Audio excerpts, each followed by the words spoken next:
বাংলাদেশে এই তাবলিগ জামাতের প্রচলনটা কিভাবে আসলো? আমরা বলতে পারেন যে 95% লোক যারা এদের ক্ষেত্রে তো আপনার থেকে ইসলাম আস্তে আস্তে দূরে চলে যাচ্ছে। যে একটা সিস্টেম আছে যে 3 দিন 40 দিন 1 সাল সময়টা দিতে হবে তাবলিগে, এই ক্রাইটেরিয়াটা আপনারা কিভাবে নির্ধারণ করলেন? এটা আমাদের কাজের ভিতরে বর্তমান যে আপনার যে বিরোধ আসছে সেই বিরোধটা আসলে এই তাবলিগের কাজ কিভাবে কোন উসুল হবে এই উসুল সংক্রান্ত বিষয় না। তো তাবলিগের প্রতি যে অনীহার কারণটা আস্তে আস্তে মানুষের ভিতরে চলে আসছে, এর কারণটা কি আমি জানতে চাচ্ছি।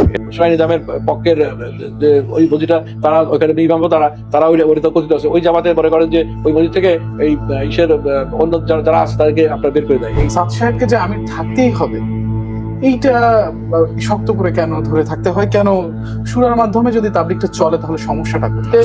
যেহেতু আমরা আমাদের সিস্টেম যে আমরা আমিরকে মেনে চলি আর ওনারা যেহেতু শোনাই নিজামকে মেনে চলে কোনো সমস্যা, আমি তো এদের খারাপ কিছু দেখি না। এটা জামাতে ইসলাম তাবলিগের একটা গ্রুপকে তাদের রাজনৈতিক ভাবে ব্যবহার করছেন, এই ব্যাপারে আপনার মন্তব্য জানতে। দুই পক্ষের জামাত আপনার সব মসজিদে যাবে, কিন্তু এক পক্ষের জামাত থাকলে অন্য পক্ষে জামাত ঢুকবে না। মাওলানা সাদ সাহেব বলেছেন যে কোরআন শরীফ শিখিয়ে বেতন গ্রহণ করা এটা মানে অশ্লীল নারীর উপার্জনের চেয়েও খারাপ, এরকম অভিযোগ রয়েছে।